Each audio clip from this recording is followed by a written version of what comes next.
Anissa lagi-lagi berulah. Istri TNI yang sebut Jokowi gagal dan agar lengser, akhirnya nangis-nangis minta maaf. Pecat aja udah.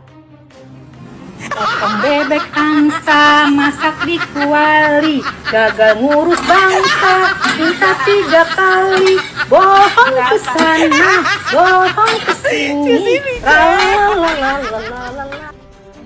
dan perbuatan saya kepada Bapak Presiden Republik Indonesia, kepada Bapak Panglima TNI dan Ibu Ketua Umum Dharma Pertiwi, kepada Bapak Kepala Staf Angkatan Darat dan Ibu Ketua Umum Persit Kartika Chandra Kirana, karena saya telah mencemarkan atau mencoreng nama baik institusi TNI Angkatan Darat pada umumnya dan Kodam Iskandar Muda pada khususnya. Saya berjanji tidak akan pernah mengulangi lagi. Demikian surat pernyataan ini saya buat dengan akal sehat dan tanpa ada paksaan dari pihak manapun. Apabila saya mengulangi perbuatan tersebut, maka saya siap untuk dituntut sesuai dengan hukum yang berlaku.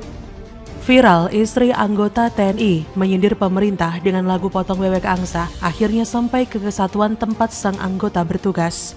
Lakunya adalah Anissa Rahmania yang belum lama menikah dengan Pratu Gilang Rinaldi dan menjadi anggota Persit KCK. Keduanya menikah pada 24 Februari 2022 di Garut, Jawa Barat. Didampingi suaminya Pratu Gilang Rinaldi, Anissa Rahmania didampingi sang suami memohon maaf atas konten yang menyindir Presiden Jokowi. Identitas istri prajurit TNI yang menyindir Presiden Jokowi dengan konten tulisan potong bebek angsa, angsa dikuali, gagal urus bangsa, minta 3 kali, akhirnya terungkap. Anissa Rahmania adalah istri dari Pratu, prajurit 1 Gilang Rinaldi, anggota Batalion Infanteri Yonif 117 Kesatria Yuda. Ia juga tercatat sebagai anggota Persit Kartika Chandra Kirana Yonif 117 KY.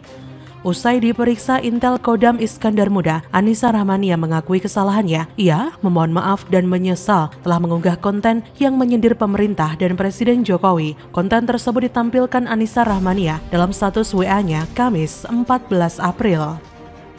Anissa berkata, pada tanggal 11 April 2022 saya telah mengupload pada status WA konten gambar yang telah menyudutkan salah satu partai politik. Tetapi saya tidak pernah mengupload pada sosial media seperti Facebook atau Instagram. Tidak ada niat untuk menyudutkan pemerintahan saat ini. Saya hanya ikut-ikutan orang lain dan melakukan screenshot dari teman saya. Saya mengajukan permohonan maaf sebesar-besarnya atas ketidaktahuan dan perbuatan saya kepada seluruh pihak dan kesatuan karena saya telah mencemarkan dan mencoreng nama baik institusi TNI AD pada umumnya dan Kodam IM Iskandar Muda pada khususnya.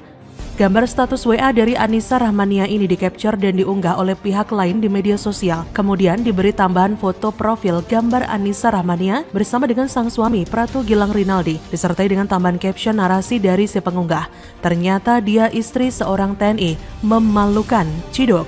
Seperti dikutip dari fin.co.id, saat menyampaikan permohonan maaf itu, Anissa didampingi oleh sang suami, Pratu Gilang Rinaldi. Sebagian orang di negara ini sepertinya tidak pernah belajar dari sejarah ya. Tetap saja banyak orang konyol ataupun sombong yang merasa tak bisa disentuh hukum, merasa kebal karena di-backing oleh sesuatu atau seseorang. Sebenarnya ini sudah pernah terjadi tapi terus terulang. Di balik kesuksesan seorang suami ada istri hebat di belakangnya. Begitu juga di balik kehancuran hidup seorang suami ada pula istri di belakangnya. Kebebasan berpendapat itu tidak dilarang, tapi kita juga harus ingat bahayanya pola pikir seperti istri di atas. Apalagi ini berkaitan dengan institusi militer. Bayangkan jika ada perang atau negara dalam keadaan darurat dan suaminya, maaf nih misalnya, ternyata sudah dipengaruhi propaganda sang istri. Apakah ini tidak berbahaya? Saya tidak tahu apa yang dia pikirkan saat membuat postingan seperti itu. Ia pasti sudah berpikir akan konsekuensinya. Tapi apa yang dia pikirkan? Mungkin dia merasa tidak akan bermasalah menjual narasi murahan di media sosial dan mempertontonkan kebegoannya dengan nyindir-nyindir RI1. Toh dia merasa bisa berlindung di bawah jabatan sang suami. Tak taunya suaminya yang bakal kena getah. Karir pun terancam, nama baik jadi rusak. Istri tidak amanah gara-gara dia, suami kena getah. Anggap saja suaminya tidak tahu. Karir berpotensi rusak membuat malu nama keluarga. Mereka ini bukan hanya harus diberi sanksi, tapi juga harus diberikan tindakan tegas. Karena ini adalah pemikiran yang berbahaya. Tindakan datangnya dari sebuah pemikiran. Dan jumlah ini bukan sedikit loh, tapi banyak. Bagaimana menurut Anda?